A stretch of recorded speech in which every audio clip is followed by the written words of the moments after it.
ಕಂಟ್ರೋಲ್ಗೆ ಸಿಗ್ತಿಲ್ಲ. ನೀವೇ ಬರ್ಬೇಕು ಅನ್ಸುತ್ತೆ ಸರ್.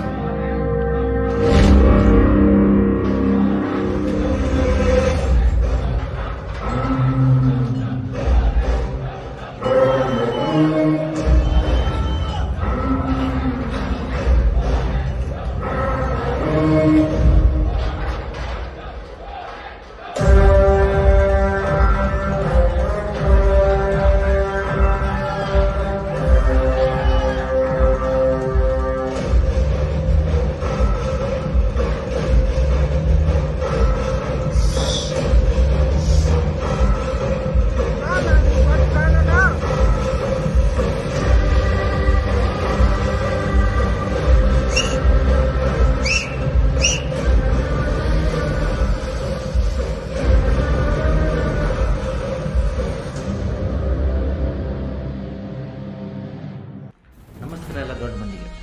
ಏನಪ್ಪ ವಿಷಯ ಅಂತಂದ್ರೆ, ನನ್ನ ಮೊನ್ನೆ ರೀಸೆಂಟಾಗಿ ಭೈರತರಣಿಗಲ್ ಮೂವಿನ ನನ್ನ ಸ್ನೇಹಿತನ ಜೊತೆ ಹೋಗಿ ಆ ಮೂವಿ ನೋಡಿದೆ. ಆ ಮೂವಿ ನೋಡ್ಕೊಳ್ಳಿ ನನಗೆ ಭಾಳ ಇನ್ಸ್ಪಿರೇಷನ್ ಆಯ್ತು. ಮತ್ತು ಏನಪ್ಪ ಅಂದ್ರೆ, ಆ ಮೂವಿ ಒಳಗೆ ನಮ್ಮ ಕರ್ನಾಟಕ ಚಕ್ರವರ್ತಿ ಶಿವರಾಜ್ ಕುಮಾರ್ ಅವರು ಮೇನ್ ಕ್ಯಾರೆಕ್ಟರ್, ಹೀರೋ ಕ್ಯಾರೆಕ್ಟ್ರಾಗಿ ಇದು ಮಾಡ್ಯಾರ, ಆ್ಯಕ್ಟಿಂಗ್ ಮಾಡ್ಯಾರ.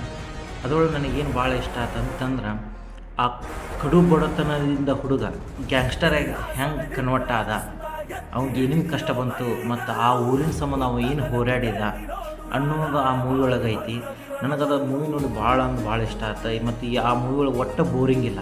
ನಾವು ₹100 ಕೊಟ್ಟು ಹೋಗಿದ್ದು ಮೂವಿನ ಹೊಳ್ಳಿ ಪೈಸಾ ವಸೂಲಿ ಅಂತಾರಲ್ಲ, ₹100 ಕೊಟ್ಟು ಹೋಗಿದ್ದು ಹೊಳ್ಳಿ ನನಗೆ ₹200 ಬಂದಷ್ಟು ಖುಷಿ ಆಯ್ತು. ಅಂದರೆ ಮೂವಿ ನಡ್ಬರ್ಕೆ ಏನೂ ಬೋರಿಂಗ್ ಇಲ್ಲ ಮತ್ತು ಇದಿಲ್ಲ. ಮತ್ತು ಆ ಮೂವಿ ಒಳಗೆ ನನಗೇನು ಶಿವರಾಜ್ ಕುಮಾರ್ ಆ್ಯಕ್ಟಿಂಗ್ ಒಳಗೆ ಏನಪ್ಪ ಅಂದ್ರೆ ಲಾಂಗ್ ಹಿಡಿದು ಭಾಳ ಇಷ್ಟ ಆಯ್ತು. ಏನಪ್ಪ ಲಾಂಗ್ ಬಾಪ್ ಯಾರಪ್ಪ ಅಂದ್ರೆ ನಮ್ಮ ಕರ್ನಾಟಕ ಚಕ್ರವರ್ತಿ ಶಿವರಾಜ್ ಕುಮಾರ್ ಅವರು. ಆ ಲಾಂಗ್ ಹಿಡಿದು ಗೊತ್ತು ನಮ್ಮ ಕರ್ನಾಟಕದಾಗ ಮತ್ತು ಯಾವ ಹೀರೋಕ್ಕೂ ಬರೋದಿಲ್ಲ ಅನ್ಸುತ್ತೆ. ಮತ್ತು ಅವ್ರ ಆ್ಯಕ್ಟಿಂಗು ಅಷ್ಟೇ ಸೂಪರ್ ಐತಿ. ಅದಕ್ಕೆ ಸಾಧ್ಯ ಆದಷ್ಟು ನೀವೆಲ್ಲರೂ ಹೋಗಿ ಆ ಮೂವಿನ ಥಿಯೇಟ್ರನ್ನೇ ನೋಡಿರಿ. ಅದು ಲೇಟಾಗಿ ರಿವ್ಯೂ ಕೊಟ್ಟಾಗತ್ತೀನಿ, ಆದ್ರೆ ಆ ಮೂವಿನ ಹೋಗಿ ಥಿಯೇಟ್ರನ್ನೇ ನೋಡಿರಿ. ಮತ್ತು ಮೂವಿ ಅಂತೂ ಭಾಳ ಚೆನ್ನಾಗೈತಿ. ಮತ್ತು ನಿಮ್ಮ ಫ್ಯಾಮಿಲಿ ಸಹಿತ ಹೋಗಿ ಕುಂತು ನೋಡ್ಬೋದು. ನಿಮಗೆ ಅದು ಎಲ್ಲೂ ಬೋರಿಂಗ್ ಅನ್ಸಂಗಿಲ್ಲ. ಸಾಧ್ಯ ಆದಷ್ಟು ಆ ಮೂವಿನ ಹೋಗಿ ಥಿಯೇಟ್ರನ್ನೇ ನೋಡಿ. ಬಾಯ್, ನಮಸ್ಕಾರ.